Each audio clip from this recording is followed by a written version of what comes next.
I hope everybody's doing well. I know I haven't been on to do a video in a little bit, so I wanted to come on and say hi. I hope everybody is happy and healthy and getting used to this remote learning. I know I am a little bit getting into the groove, but it's still weird.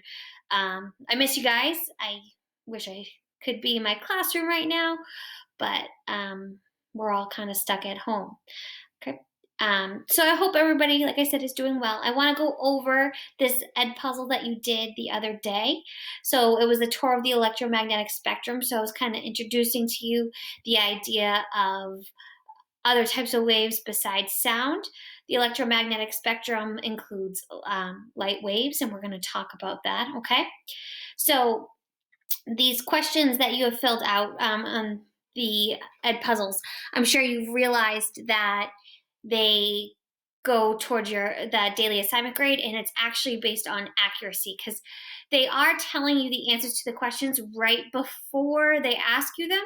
So if you are unsure, you can always rewatch part of the video before answering. Okay. So what type of waves are present in our everyday lives? uh, that is electromagnetic waves. Okay, so the whole spectrum, even though we can't see the whole spectrum, they are part of our everyday lives. What type of wave is the longest in length? So what has the longest wavelength? That is radio waves. Radio waves are actually quite large. Okay, their wavelengths. It's surprising. What part of a wave is the measurement from one crest to another? Guys, this should have been 100%, okay? This is something we've been talking about since remote learning started. So one crest to another is wavelength, okay? So you've got to keep your vocab up with that one. Which waves on the electromagnetic spectrum would have the highest frequency and carry the most energy?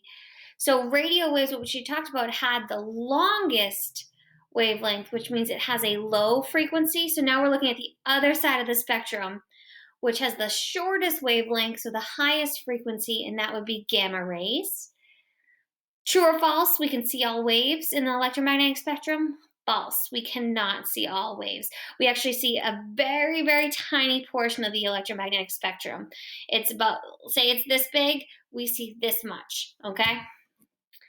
And then why do we see the color green when we look at a leaf? This one, a lot of people have backwards, which is kind of funny. But the wavelength for green is being reflected back at you. So think of a mirror.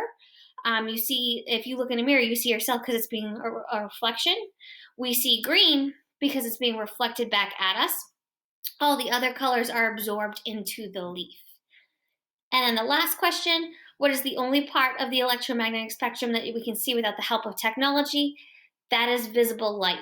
So that's the colors of the rainbow. That's why I kind of talked about the Northern Lights last week. I showed you a couple things on that. That's our phenomena for our light unit. I think that's one of the coolest things that happen in the world naturally. And I would love to see it one day. I've never seen it. It was supposed to happen in New Hampshire around this time last year, but I think I was too far south, even though I was up in Lincoln trying to look for it. So that is one of the coolest things. Now, I hope you guys have a good day. Bye.